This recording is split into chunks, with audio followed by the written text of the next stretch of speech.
disconnect this hose right here. You can just pop it off. It should pop off like that. There's a little O-ring on there. This one's actually broken down below, but it should just twist out of the way. Use a straight blade screwdriver, loosen up this worm clamp.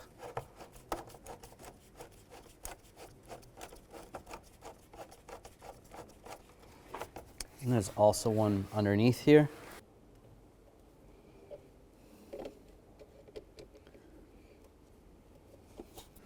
Take the oil fill cap off, just twist to the left, and grab this cover and pull up.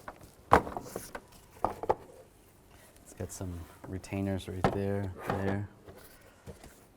And just to prevent anything from falling in, I'm just gonna put the cap back on. Disconnect the connector, just pry up and it slides right out. There's a little tab right here on the line that goes back towards the fuel tank.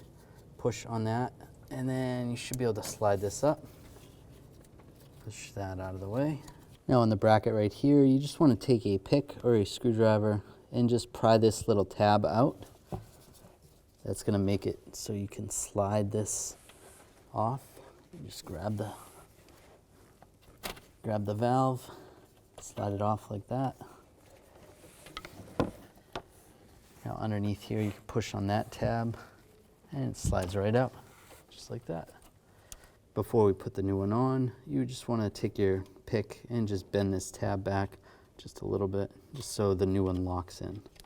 Take the purge solenoid valve and reinstall it into this line, lock it down, and just slide it over that bracket, lock it down in place, reinstall this line, lock it down, line it up, lock it down.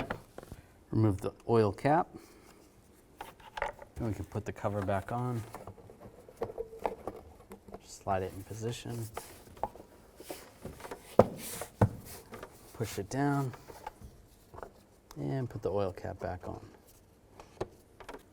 Put this air duct in, or the intake duct, line it up. And there's some grommets in the back. Those have to be lined up. Oops. It's easier to line these up in the back first. Push those down. Tighten down this worm clamp over near the throttle body. Now you have this hose. Hopefully yours isn't broken. Slide it in position. And lock it down.